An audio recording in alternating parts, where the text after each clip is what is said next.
Jenna Lee, a troubling new report accusing the former Inspector General of cozying up to the Obama administration, giving department heads the inside track on investigations and even covering up for Secret Service members accused of hiring prostitutes. For more on this, we go to our Chief Intelligence Correspondent, Catherine Herridge. Catherine?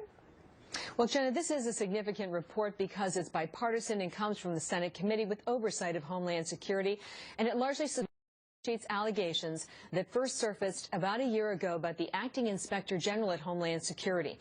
Whistleblowers alleged that Charles K. Edwards, who served as acting Inspector General at the department from 2011 to 2013, had ordered them to strike negative information about the Secret Service and evidence implicating a White House staff member that related to the 2012 investigation of Secret Service members accused of hiring prostitutes in Colombia. More staff members came forward to allege deletions and delays in other reports, claiming Edwards routinely shared information about investigations with senior administration officials on Secretary Napolitano's watch. This was seen as an effort to curry favor and for Edwards to eventually become the permanent Inspector General of Homeland Security, a position that is supposed to be independent. Senators Ron Johnson and Claire McCaskill issuing a statement concluding, based on these allegations and their investigation, that the Homeland Security Department's Inspector General was compromised during this period. It reads in part, the bipartisan investigation found that Mr. Edwards jeopardized the independence of the Homeland Security Department's Inspector General throughout his tenure there and delayed and altered reports at the direction of senior officials at DHS. Edwards spent 2 decades in the federal government and then abruptly resigned last December, just a few days before he was expected to face aggressive questioning before that Senate committee. Jenna. Very interesting, and underscoring that point, Catherine, right, that this is a bipartisan report.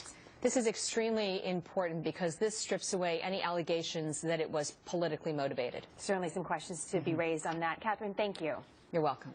So these are troubling accusations on Capitol Hill, just hitting the papers now. For more on the fallout, let's check in with A.B. Stoddard, associate editor and columnist for The Hill. Rich Lowry is editor for the National Review and a Fox News contributor. Sort of set the scene, A.B. I mean, the Department of Homeland Security, has the 3rd biggest budget of any federal department? Oh, yes. This is not only an enormous department and a consequential one, but this is a very significant job. It's a challenging job, and often a conflict-ridden job, to police the agency that you are working within, but it is essential to preserving the credibility and legitimacy of the operations of government. So what was uncovered was Senator Johnson found in looking into the Cartagena investigation of the Secret Service that there were troubling accusations from whistleblowers, and a bipartisan investigation determined that Charles Edwards was doing the opposite of what an IG is supposed to do. Charles Edwards was misleading Congress. He was not uncovering the truth, which is the task of the IG, but covering up the truth, all in an effort to try to get a promotion to become the permanent IG. And it's really not a lot of gray matter here, John. This is black and white. This is really a story of corruption, because it undermines not only the Department of Homeland Security, the Secret Service, and also the immigration agency, but really the whole government if you have an IG that's not working. And Rich, that Secret Service story, I mean, agents in Cartagena reportedly hiring prostitutes, drinking on the job, that kind of thing. This guy was charged with doing the investigation, and apparently found in his report, concluded that, there's no big problem at the agency. You know, the folks at the Secret Service are just good Americans doing their jobs. When a number of other agency investigators or whistleblowers tried to question that, he suspended them. He put them on leave.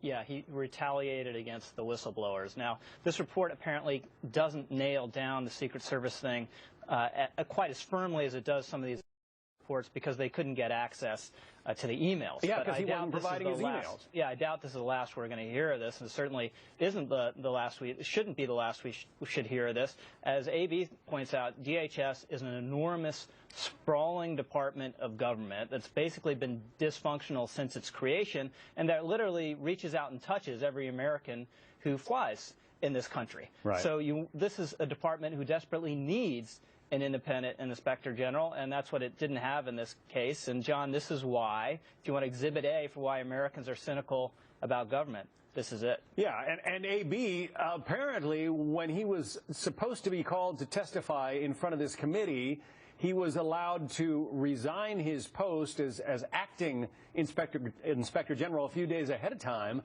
but he's still working for the federal government. He's still got a job, you know, doing something in their Office of Science and Technology, apparently.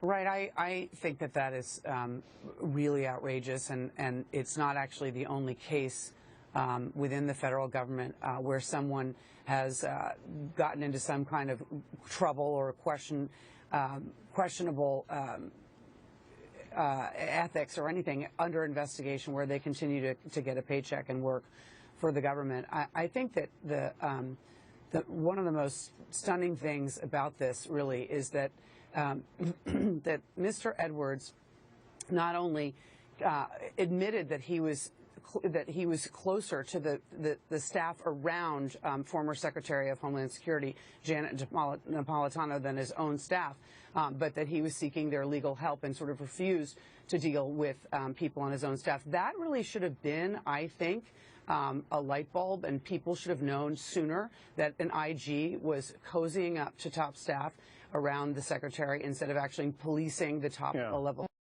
and not working closely with his own staff. And you would hope in the future that would be something that Congress and the executive branch pays close attention to. Napolitano is apparently not saying anything. Rich says she hasn't read the report, cannot comment. But the impression that one gets after reading the account of this Senate investigation is that this was a guy who was willing to do whatever he could to sort of whitewash things at the department he was supposed to be keeping an eye on, just to make the executives happy.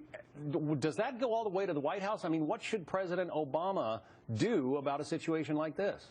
Well, we'll see. I mean, one, he should urge everyone to cooperate with the investigation. And what we see initially here is everyone kind of clamming up and saying, oh, we can't comment until we see the report. But as AB points out, this guy seems to have almost been a de facto member of Napolitano's top staff. He's relying on her top people for political advice, for legal advice, and that's completely inappropriate and wrong and counter to federal law, which says you have to be independent, obviously, if you're going to be an inspector general. So again, John, it's very important, if people are going to have trust in the government, that these sort of functions work, and that when someone is so flagrantly running afoul of the way the system works, that at least they get fired. You know, we see in the IRS scandal and now in this, that you can do almost anything in the federal government and still preserve your job. 225,000 employees, a $39 billion budget, and the guy who's supposed to be keeping an eye on it all is apparently